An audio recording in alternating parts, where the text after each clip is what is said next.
It's something that affects 1 in 2,000 people and has the potential to devastate lives. It's a deformity which requires surgery to uncurl the spine, and the procedure can take 5 to 6 hours. Our very own Winchester drama student Zoe Wilox also had to undergo the treatment.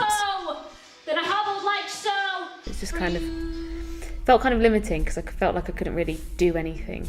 I felt a bit left out because I couldn't really be like a kid. I felt a bit like a grandma. I was like, oh, we're back. I feel so relieved that I've had it done, because like if I still had my scoliosis, I wouldn't be able to do like 3 hours workshop. I just kind of feel like I wouldn't have the confidence to go out and perform. I'd worry beforehand whether something would happen and my back would go funny, or it's just kind of completely eliminated the worry now.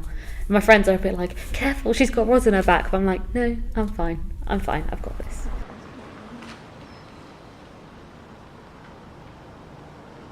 Zoe was just a fantastic patient to look after. She shows, for me, the real power of this sort of surgery is that a patient that wants to do well puts the motivation into getting recovered and getting back to activity are the people that do the best. When I see patients sort of 3 months after they've had this done, they're often a completely different person, far more outgoing, and for me, that's why we do this sort of thing. It's just life-changing for the majority of people.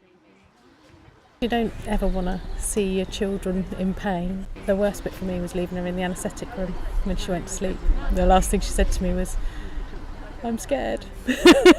She just was determined that she was going to get home, get back to college and audition for Legally Blonde, and that was her whole motivation, was I'm going to get better and that's what I want to do. Oh, I'm so proud of her, so proud of her. I think she grew up hugely having to deal with it, and it's been quite hard letting go and it's been quite hard for her, I think, sort of learning to cope with stuff on her own, but I think she'll do brilliantly. I think.